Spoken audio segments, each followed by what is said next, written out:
E aí, guys, aqui é o Yang, e finalmente saiu o terceiro episódio de WandaVision. Pois é, galera, esse episódio veio recheado de mistérios e eu vou falar pra vocês o que sabemos até agora sobre a série. Mas antes, eu vou falar um pouco sobre algumas curiosidades e easter eggs da série, desde o primeiro episódio, e depois eu vou falar mais sobre o que de fato aconteceu no terceiro episódio. Enfim, com a estreia de apenas seus 3 episódios, WandaVision já está conquistando os fãs com a sua premissa estranha e bizarra, trazendo talvez a produção mais diferente e inovadora do universo cinematográfico da Marvel em anos.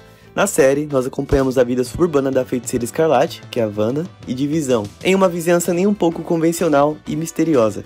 E pra quem curte o mundo dos easter eggs, que são os famosos detalhezinhos que estão escondidos em cenas aleatórias do filme, os 2 primeiros episódios, além do terceiro, são um prato cheio com referência aos quadrinhos, a alguns outros filmes do universo da Marvel e até mesmo outras séries da cultura pop. E pensando nisso, eu resolvi trazer aqui pra vocês todos os easter eggs e referências dos últimos 3 primeiros episódios de WandaVision. Bom, vamos lá. Cada um dos 6 primeiros episódios da série será uma referência direta à era da televisão norte-americana e uma forte referência através das sitcoms. Eu expliquei isso melhor sobre as sitcoms no meu último vídeo de WandaVision. Quem quiser dar uma olhada, eu vou deixar o link aqui na descrição.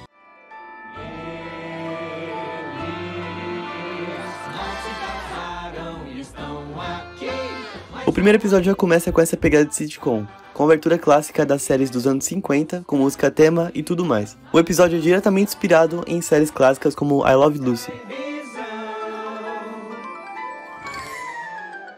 Outro easter egg é a torradeira das indústrias Stark. Ao longo dos episódios, passam alguns comerciais que fazem parte da narrativa e dessa coisa de anos 50. O primeiro episódio, por exemplo, nos mostra uma torradeira feita pelas indústrias Stark, e é usada por 2 apresentadores bem misteriosos, e gera um clima de tensão, como se fosse uma bomba prestes a explodir e que pisca em vermelho. Isso pode ser uma referência ao fato de que Wanda já chamou Visão de torradeira nas HQs, pelo fato de Visão ser do computador, ou então como uma referência mais precisa à origem da personagem, uma vez que os seus pais foram mortos por um dispositivo explosivo criado pelas indústrias Stark.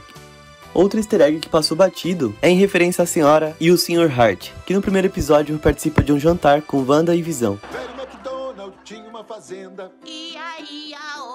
Fred Melamed, que interpreta o Sr. Hart, já esteve em séries de comédia bem importantes e famosas, como 30 Rock e Brooklyn Nine-Nine. Já a Sra. Hart é vivida por Deborah Jo Rupp, que é conhecida por seu papel na sitcom That 70's Show, ou então na série Friends. Um easter egg que sinceramente eu não consegui notar, mas os fãs aficionados conseguiram pegar, foi o da garrafa de vinho da dinastia M. Esse easter egg acontece durante o jantar com o Sr. e a Sra. Hart, e o vinho servido se chama Maison du Mépris, que em tradução literal significa Casa da Miséria. Mas isso não vem ao caso. O interessante aqui é que, em algum momento, podemos ler o nome Maison du M. Muitos fãs consideram essa referência direta à dinastia M, uma das sagas que está influenciando diretamente a história de WandaVision.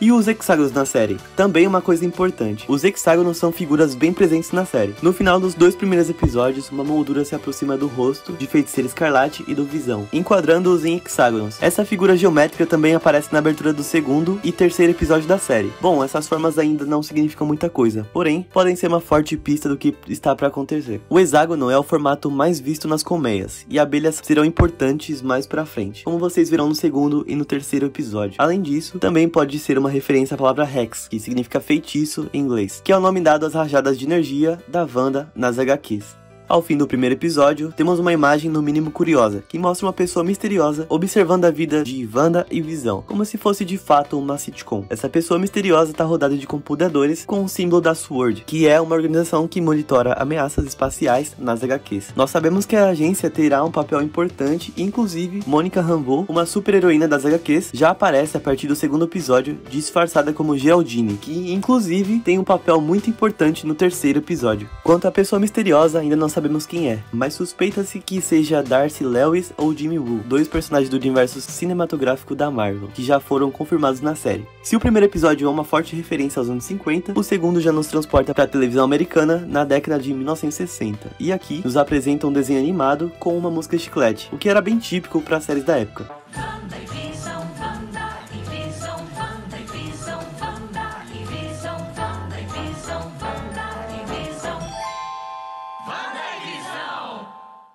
E além disso, temos algumas referências e inspirações em sitcoms como A Feiticeira e The Dick Van Dyke Show. Continuando nessa abertura animada, temos uma referência ao importante vilão dos Vingadores nas HQs, o Ceifador. Ceifador é irmão de Magnum e que tem nas HQs ligações com a Feiticeira Escarlate e Visão. Em um determinado momento na série, Wanda encontra um pequeno helicóptero vermelho em seu jardim, com a logo da SWORD. Essa referência até parece ser boba, mas pode ter um significado muito importante pra frente. Essa miniatura de helicóptero poderia ser um veículo real, encolhido pelas partículas PIM. Nós vamos descobrir isso mais pra frente na série. No comercial do segundo episódio, temos uma mensagem ainda mais sombria, através do relógio chamado Stryker, e que pode ter sido feito pela Hydra, aquela organização terrorista que aparece na maioria dos filmes do Capitão América e está por trás de uma boa parte da trama de Vingadores. E por fim, um dos easter eggs que deixou muita gente com pulga atrás da orelha. Ao fim do segundo episódio, um homem usando uma roupa de apicultor sai de um bueiro na rua de Wanda e Visão. Nesse momento, Wanda mostra seu poder bruto de alteração de realidade ao resetar o tempo, apagando aquele tempo da história.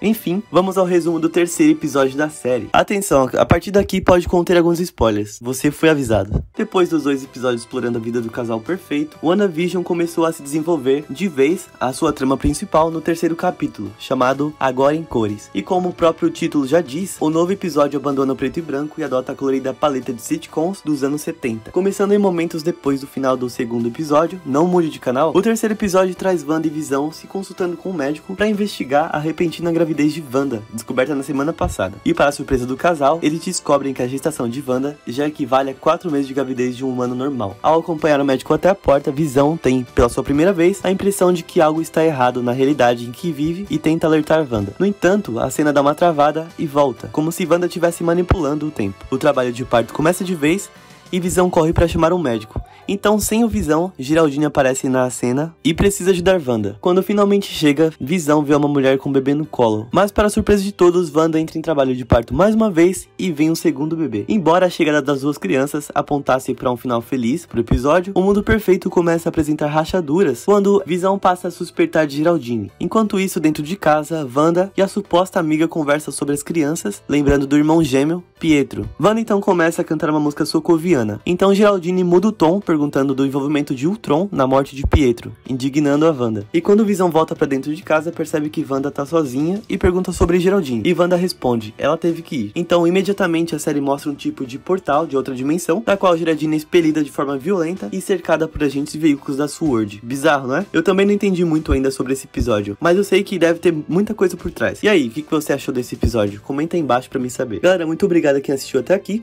Caso tenham curtido o vídeo, deixe seu like e compartilha com seus amigos. Lembrando, pessoal, que sempre que sair episódio novo de WandaVision, eu vou trazer uma review aqui pra vocês falando sobre o episódio. E sempre acrescentando alguma informação nova da série. Enfim, obrigado pela sua atenção e sua audiência. E falou!